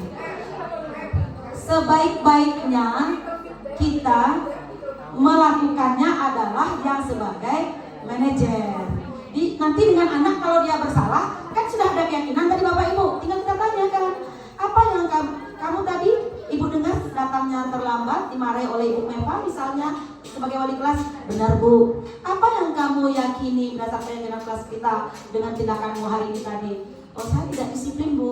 Keyakinan nomor berapa itu? Nomor 3 Bu. Berarti besok akan bagaimana?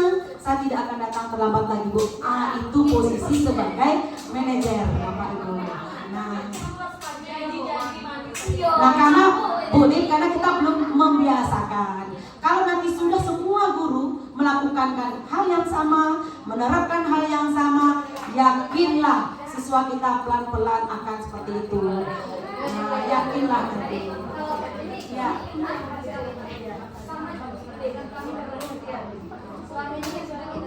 Bapak Ibu, kita dengarkan Bu Karolin. Selama ini yang sudah kita lakukan, sepertinya ini kolaborasi semuanya. Iya, ketika saya melihat penghukum tadi saya langsung bilang, wah saya penghukum ini kayaknya. Tapi ketika saya melihat pembuat merasa bersalah tadi, oh saya juga seperti itu. Begitupun yang ketiga, pernah saya mengatakan kepada anak, jangan lagi seperti itu kamu tuh. Harusnya begini, kenapa kamu terlambat masuk ke dalam kelas? Saya seperti itu Bu. Tapi pernah juga saya dengan anak-anak saya berlaku seperti teman, misalnya, ayolah, cepat lah, PR kamu udah ada, nilai kamu udah ada, kan begitu pun saya begitu. Mungkin belum pada tahap menjadi manajer karena kita belum membuat keyakinan kelas tadi. Tapi sebetulnya hal-hal yang seperti itu pun sudah ada sih, sudah kita lakukan juga sebetulnya. Tapi mungkin ya nanti, ya, jadi nanti Bu kami akan sama-sama nih kita berusaha Bapak Ibu ya. Memang kita harus menjadi seorang manajer yang bagus, yang baik bagi anak-anak didik kita semuanya. Ya, karena memang berkata kasar dan berlaku keras, terlalu keras kepada anak memang itu tidak boleh sebetulnya. Ya, walaupun nanti khususnya kelas saya ini, karena kelas saya kan banyak ini nih biang-biangnya. Mungkin nanti saya akan mendalami dulu. Seperti misalnya Ilham, kenapa Ilham ini suka mungkin selama ini saya terlalu banyak mengecam ya Bu ya mungkin ya. Tapi sudah banyak Bu konsensus yang kami lakukan bersama Ragil, Ilham, itu sudah beberapa kali, bahkan dengan guru BK, saya sendiri konsensus secara baik-baik itu sudah dilakukan. Tapi mungkin belum maksimal kali, belum sampai pada akar permasalahannya. Kenapa dia berlaku seperti itu, iya kan?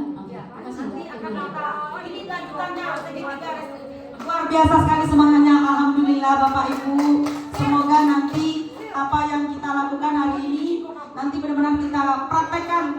Ini nanti akan kita praktekkan di materi berikutnya Ibu Cia. Segitiga restitusi namanya Bapak Ibu. Bagaimana cara nanti kita menyelesaikan kasus siswa kita di materi berikutnya. Kalau tidak ada kasus, alhamdulillah Bu.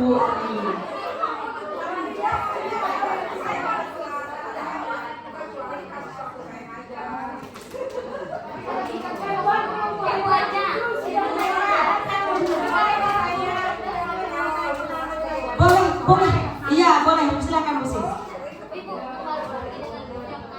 Bapak Ibu, jadi kemarin saya mau masuk ke kelas E5. Sudah itu saya jalan di lapangan, Anak E5 itu duduk di tempat kita nulis, di papan tulis itu, di bangku-bangkunya itu yang buat kita berdiri. Pas saya pas di tengah posisinya lapangan, karena memang prosesnya lagi PBM, jadi agak sepi kan suasana gitu. Jadi anak ini lari ke tempat duduknya. Salah satu siswa saya mendengar dia bercarut. Saya dengar jelas pas di lapangan itu, anak ini bercarut. Terus terang ya, secara kemanusiaan saya emosi pas mau masuk ke pintu itu. Jadi sampai mau di pintu itu saya tahan, saya tetap istighfar, astagfirullahaladzim, jangan sampai terpancing. Pas sampai kelas, bersedia, salam. Terus saya nanya, nah, waktu ibu di lapangan tadi, ibu dengar di kelas ini ada yang bercarut. Siapa yang bercarut tadi? Langsung satu anak itu spontan, Bu Meva. Saya, Bu. Namanya Satria. Saya, Bu. Saya kaget dia langsung bilang saya, Bu. Terus saya tanya, saya masih senyum. Namamu siapa, Nak? Satria, Bu. Apa yang kamu carutkan tadi? Kamu kesal lihat ibu tiba-tiba masuk? Enggak, Bu. Bukan itu, Bu. Apa yang kamu carutkan? Ibu merasa tadi kamu tuh kesal loh lihat ibu masuk. Tadinya udah mungkinan ibu gak masuk, malah tiba-tiba masuk. Dia jawab, Bu, saya itu tadi duduk di situ, saya lagi main game. Pas ibu jalan itu mau ke kelas kami itu, saya kalah, Bu. Saya kalah, langsung saya bercarut. Dia bilang gitu. Ibu pengen mau saksinya. Kalau memang seperti itu, ternyata ada 4 anak, iya Bu, saya saksinya. Saya lihat dia main, dia kalah, dia bercarut. Tapi yang akhirnya saya lega, dan yang saya ambil kesimpulan itu adalah, kamu hebat, Nak. Nama kamu sama seperti namamu, kamu Satria. Kamu mengakui apa yang sudah kamu katakan tanpa ibu harus mengulang siapa orangnya. Salut, hebat kamu. Ayo kasih ampun sama Satria. Dan setelah itu Bu Meva, dia nggak berani natap mata saya. Nah itu kira-kira Bu Meva. Itu kira-kira masuk kemana itu Bu Meva? Membuat rasa bersalah itu betul. Nah sedikit saya tambahkan ya ibu-ibu semuanya. Nah untuk 5 posisi kontrol guru ini memang kita sebenarnya semua sudah melakukan, termasuk dari awal yang tadi ya, pembuat rasa bersalah, penghukum, dan rata-rata kita ini paling banyak menerapkan itu adalah pembuat rasa bersalah dan penghukum. Nah untuk 5 posisi kontrol guru ini, yang 2 poin ini harus kita hindari sebenarnya, karena efeknya akan membekas ke diri anak kita. Kalau posisi teman itu boleh dilakukan, posisi teman dan pemantau boleh dilakukan sesekali, karena tidak mungkin kita tidak memantau anak kita, tidak mungkin kita tidak berinteraksi dengan anak kita. Dan yang paling penting itu adalah posisi manajer sebenarnya.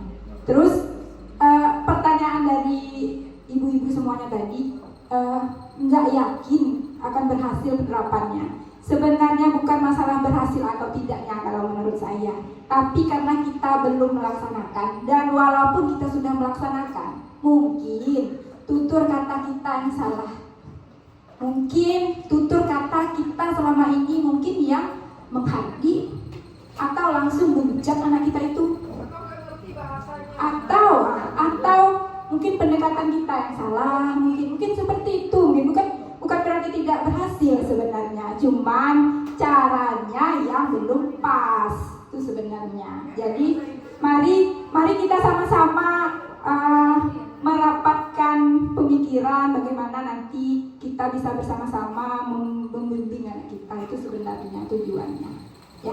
Jadi kita lanjutkan Ibu Meva ya. Jadi keyakinan yang Bu Sis tadi, kalau guru berarti bisa sebagai pembuat rasa bersalah. Kemudian siswanya tadi keyakinannya jujur, berarti dia langsung itu, kalau sudah ada keyakinan kelasnya jujur, dia akan langsung itu. Kenapa kamu tadi langsung ini? Karena dia akan menuju poin jujur itu tadi.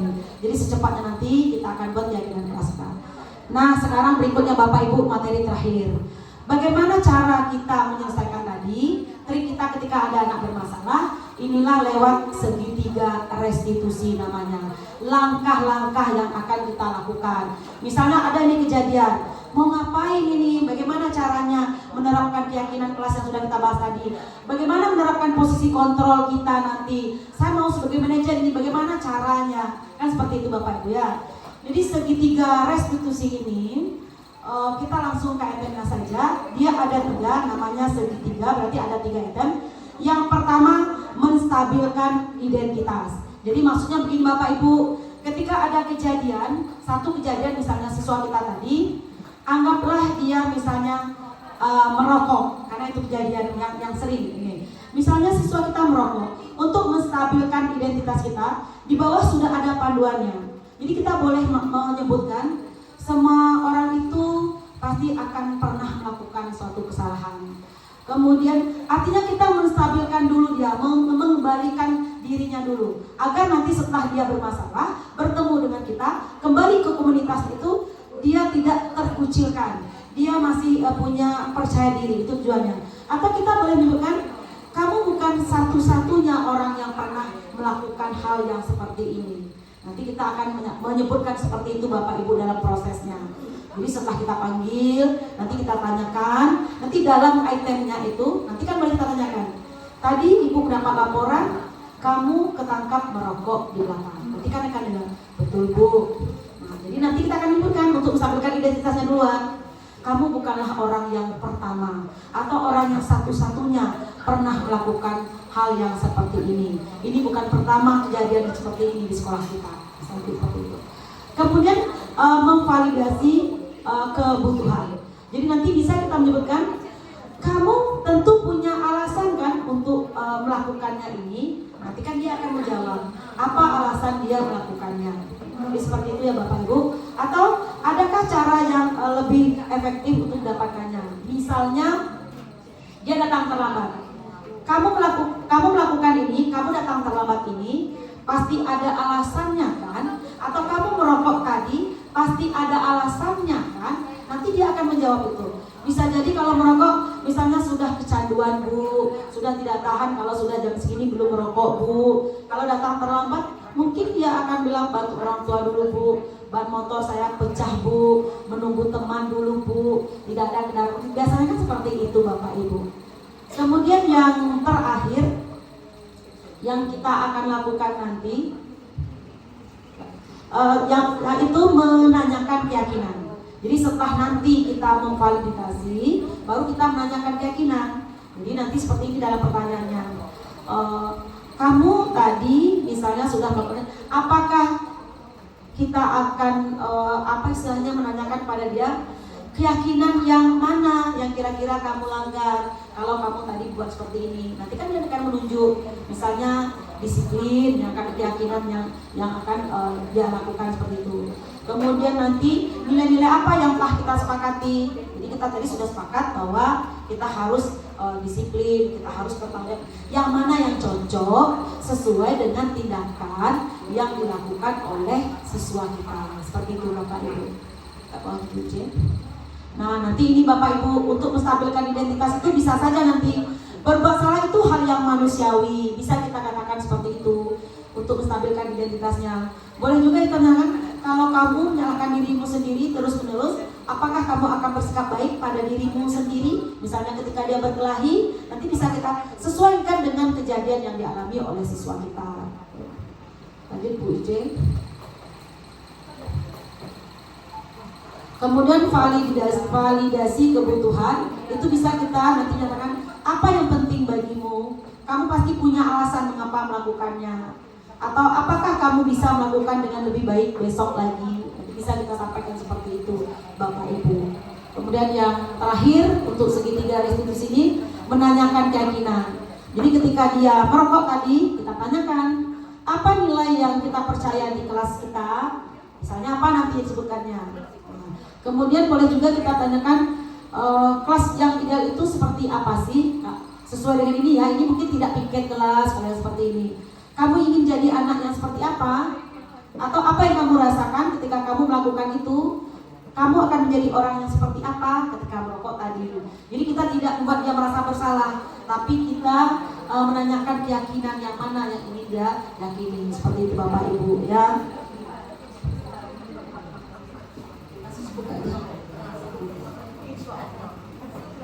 Ini contoh kasus Bapak Ibu. Ini baca nggak Bu?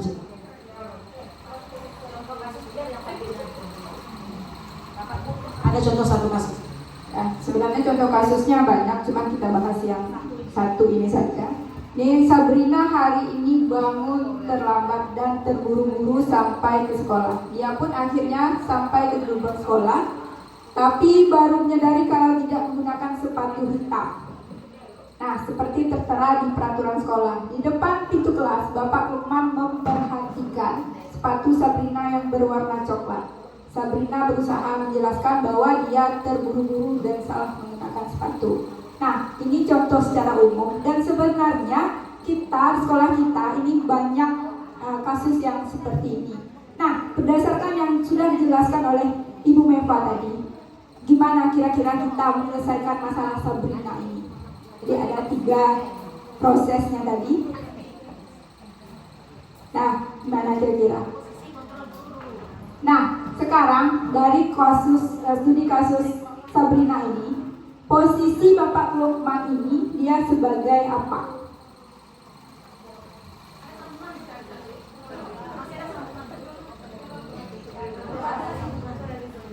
Oh ya, sorry. Jadi sambungannya, Pak Lukman menanyakan Sabrina, apa peraturan sekolah tentang seragam warna sepatu? Jadi Bapak Lukman menanyakan sepatu yang digunakan untuk sekolah itu apa? Terus Sabrina menjawab sudah mengetahui sepatu harus berwarna hitam. Jadi Sabrina ini tahu ya kalau dia melanggar. Namun terburu-buru dan salah mengenakan sepatu. Selain tidak mengenakan, mungkin kembali pulang karena rumahnya jauh sekali. Jadi Pak Lukman tetap bersikeras pada peraturan berlaku dan mengatakan, ya sudah, kamu sudah melanggar peraturan sekolah, kamu salah, kamu terlambat, salah pula warna sepatunya. Kira-kira kalimatnya seperti itu. Nah, segera buka sepatumu kalau tidak bisa mengenakan warna sepatu sesuai peraturan. Nah, kira-kira kata-kata ya sudah, ibaratnya ya sudah terlambat, salah pula warna sepatunya. Silakan Bapak Ibu sebagai apa, Pak Lukman? Dari mana kalimatnya yang sebagai penghukumnya? Silakan Bapak Ibu. Ya sudah, kamu sudah melanggar peraturan sekolah loh Sabrina. Kira-kira seperti itu ya bahasanya. Nah, sekarang kamu salah loh, sudah terlambat pula. Ini kata-kata yang sering kita keluarkan ke anak-anak kita ya. Sudah terlambat, salah pula warna sepatunya. Buka. Itu kira-kira ya. Kira-kira posisi Pak Lukman ini sebagai apa? Nah, yang pemantau yang mana, yang penghukum yang mana? Kamu salah, sudah terlambat apa bunyinya? Segera bukan itu. Ya, segera, pemaksaan berarti ya. Buka sepatumu. Kira seperti itu. Berarti posisi di sini adalah sebagai penghukum. Kira-kira ada yang lain? Ya sudah. Pemantau. Terus kalimatnya yang mana nih?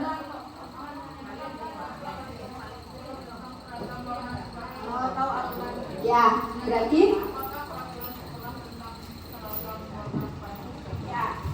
kamu tahu nggak peraturan di sekolah warna sepatunya apa? Kira-kira seperti itu ya bahasanya. Jadi Pak Lukman memantau. Yang lain? Penghukum, pemberi rasa bersalah ada nggak kira-kira? Tidak. Ya, ini berarti posisi kontrol Bapak Lukman memang sebagai apa?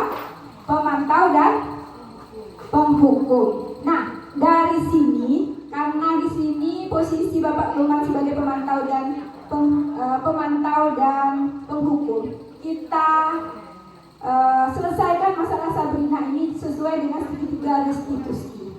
Nah, silakan Bapak Ibu guru kira-kira kalau dengan menyelesaikan masalah dengan segitiga restitusi kira-kira bagaimana baiknya? Untuk kejadian Sabrina ini tadi, kalau kita selesaikan dengan posisi kontrol manager dengan segitiga restitusi, apa yang akan kita lakukan, kalimat apa yang akan kita sampaikan untuk menstabilkan identitas identitas Sabrina ini tadi, Bapak Ibu? Apa kalimatnya yang pas kita ucapkan? Ya, berarti untuk validasi kebutuhannya ya. Itu yang mana Bu? Nah, kan kita jangan diborong semua. Kita dari awal dulu. Ya, baik. Berarti Bapak Lukman menanyakan ke Sabrina ya. Sabrina, kenapa terlambat nak? Gitu ya. Ya, ibaratnya saya mau salah satu ibu-ibu mau mempraktekkan boleh? Ya, biar kita jelas. Ya, boleh. Bu Mia? Ya, apa kalimatnya? Apa kalimatnya kira-kira? Jadi saya sebagai Sabrina ini sudah ini. Kita validasi kebutuhan dulu. Yang pertama menstabilkan identitas. Tidak pakai mikrofon, kita semuanya. Nggak apa-apa, pakai aja Bu Mia. Nah, saya jadi muridnya nih Bu Mia. Saya jadi Sabrina. Saya jadi Sabrina. Ayo Bu Mia. Assalamualaikum Bu Mia, saya ingin menyelesaikan masalah saya. Kan kita coba aja ini. Assalamualaikum. Salam. Ya.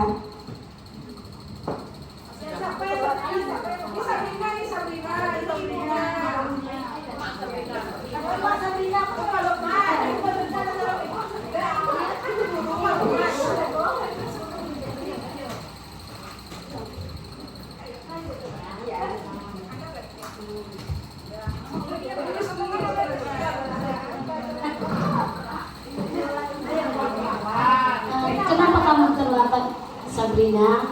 Saya terburu-buru tadi Bu. Kenapa kamu terburu-buru? Karena rumah saya jauh Bu. Bangun jam berapa tadi nak? Kenapa bisa terburu-buru? Kalau mendadak ya.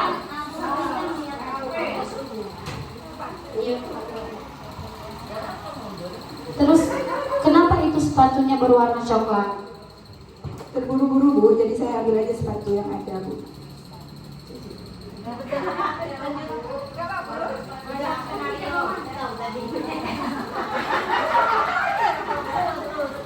apa-apa, nak, kamu bukan tidak apa-apa. Semua orang pasti akan melakukan kesalahan. Lanjut. Kita kan membahas tidak ada.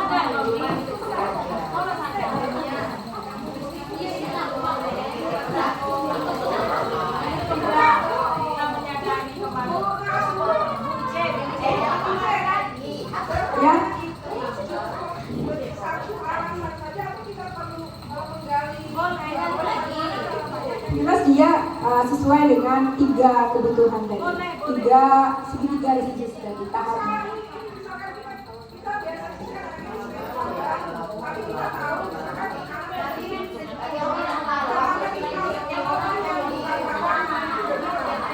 Tidak apa-apa sebenarnya buat ini karena di sini kan kita sebenarnya memacu kesadaran siswa sebenarnya untuk ya jadi kesalahan mereka itu bukan untuk dipersoalkan tapi mencari solusi. Tujuan kita menyelesaikan tidak mencari siapa yang salah, tidak menyalahkan, tetapi mencari bagaimana mereka menyadari solusi. Boleh mencoba, Karolin boleh mencoba. Sebagai yang belum Sabrina, Ibu Karolin sebagai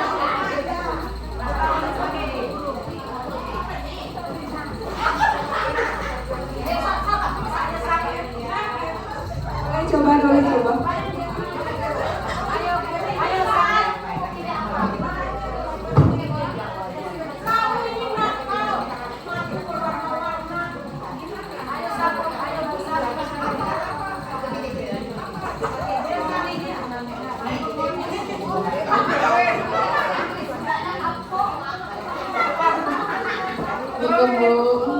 Waalaikumsalam.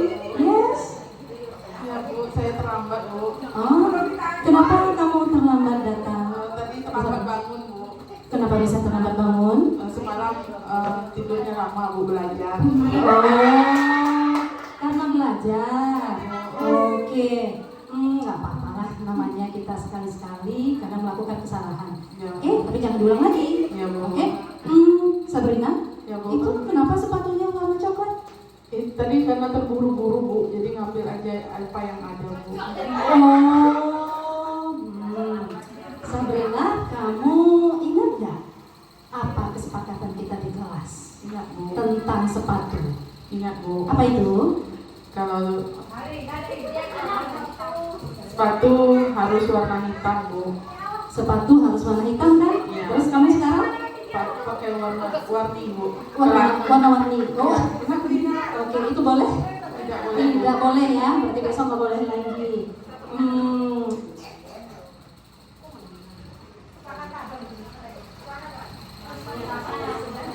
Oke, kesepakatannya nanti kalau minggu depan atau besok kamu masih pakai sepatu coklat bagaimana? Saya siap. Saya akan mematuhi peraturan Bu. Oh, seperti itu, berarti hitam ya? Iya, pakai hitam Bu. Ya, Mem harap nanti kamu tidak lagi salah memakai sepatu. Ya. Seandainya kamu terburu-buru, maka besok tidak seperti itu lagi. Siapkan dari malam sepatu apa yang mau dipakai. PR dikerjakan, tidak boleh lagi terlambat. Sudah tahu rumah kamu jauh, jadi jam 5.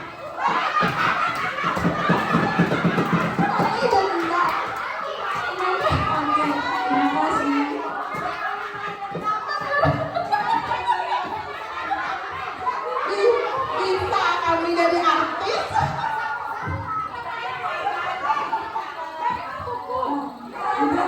Sudah bagus sebenarnya Neng Caroline, cuman yang poin terakhirnya ujung-ujungnya marah lagi.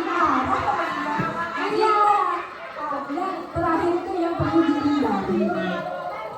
Jadi nanti terakhir pertanyaan Mem Caroline tadi, eksekusi terakhir tadi pertanyaan Mem Caroline, dengan Sabrina pakai sepatu coklat, berarti keyakinan kelas yang nomor berapa yang tidak melaksanakan? Berarti misalnya disiplin Bu, misalnya seperti itu nanti. Maka berarti sudah tahu ya, keyakinan yang tidak dilaksanakan adalah disiplin. Maka apa langkah selanjutnya Sabrina nanti? Baru nanti dia yang akan menjawab bahwa saya akan berusaha tidurnya lebih awal Bu, biar besoknya tidak terburu-buru. Jangan dimarahin lagi terakhir. Kembali sebagai pemarah. Iya, jadi seperti itu terakhirnya nanti kita tutup dengan seperti itu. Jadi kita menyelesaikan masalah kita, anak kita tadi, nanti Bu Samsi dan kawan-kawan, karena itu yang dihitung yang paling sering ya Bapak Ibu wali kelas. Tidak perlu berjam-jam, tidak perlu lama. Kita buat dia menyadari bahwa dia yang tahu, oh saya tidak sesuai dengan keyakinan nomor saya. Tuntun dia untuk menuju, dia yang mengucapkan, berarti saya tidak disiplin hari ini. Iya, iya. Iya, betul. Iya, betul.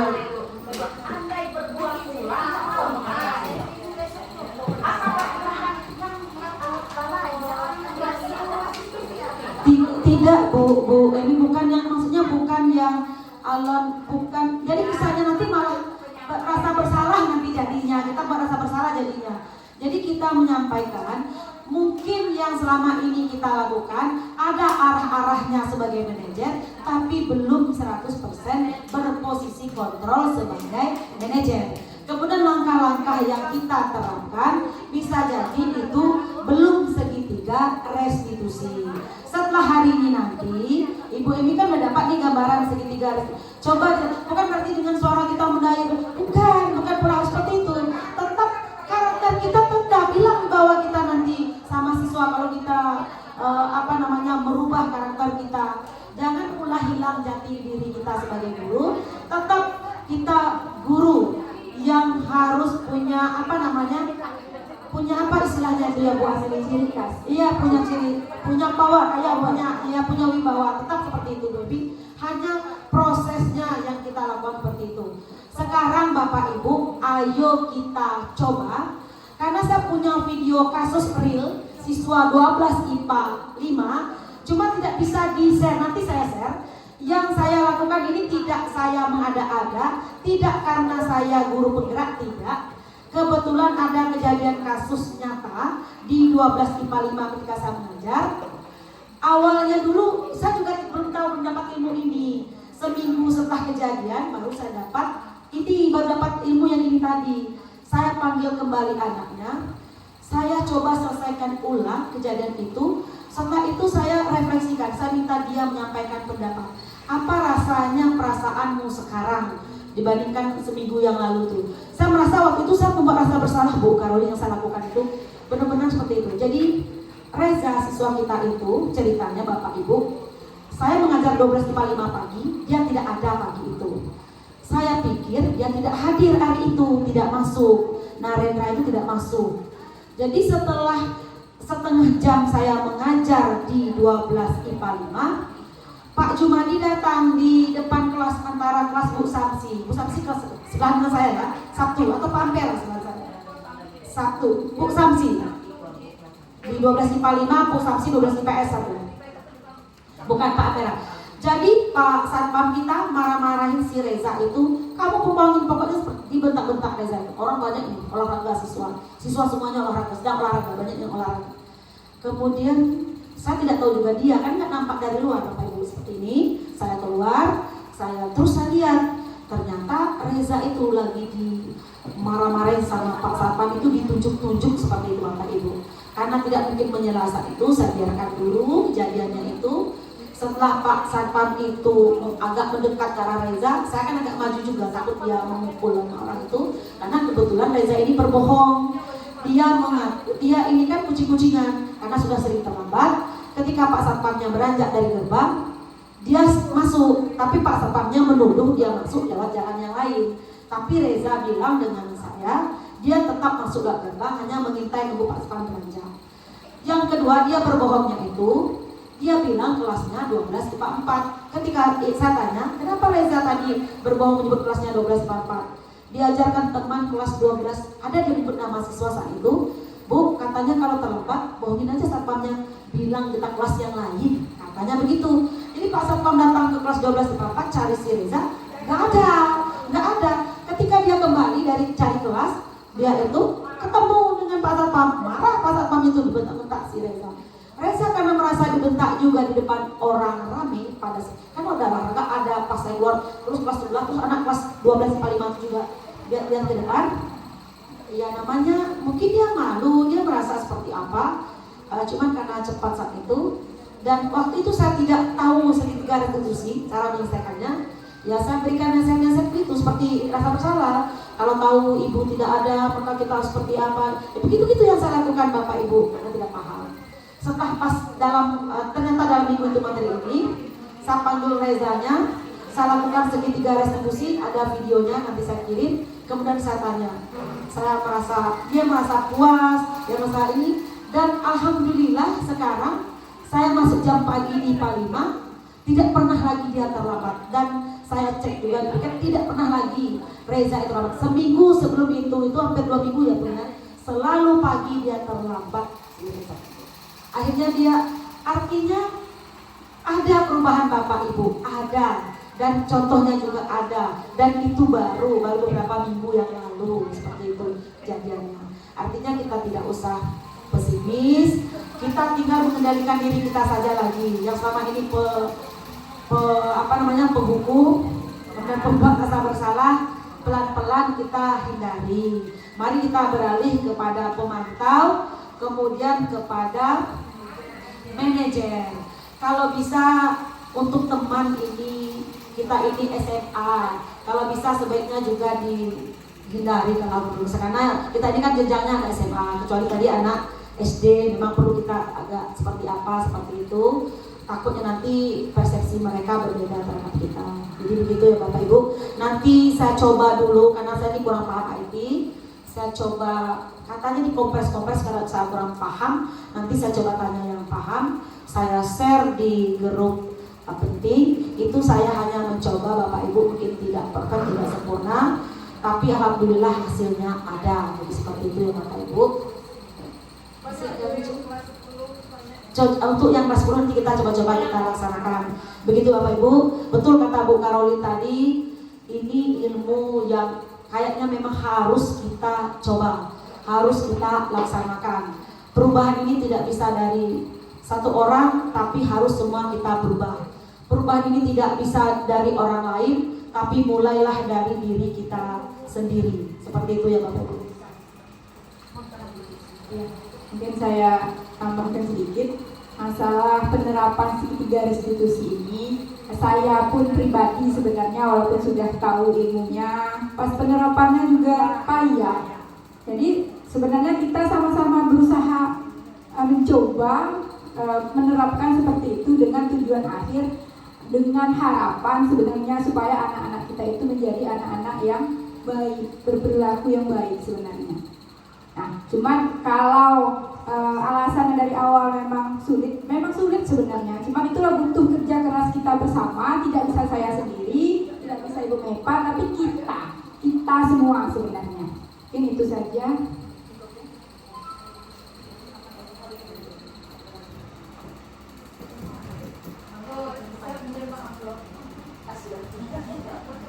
Baik Bapak Ibu, dari awal sampai akhir semua rangkaian kegiatan diseminasi budaya positif dari kami calon guru penggerak Angkatan 9 Kabupaten Monggo-Monggo Provinsi Bengkulu telah terlaksana.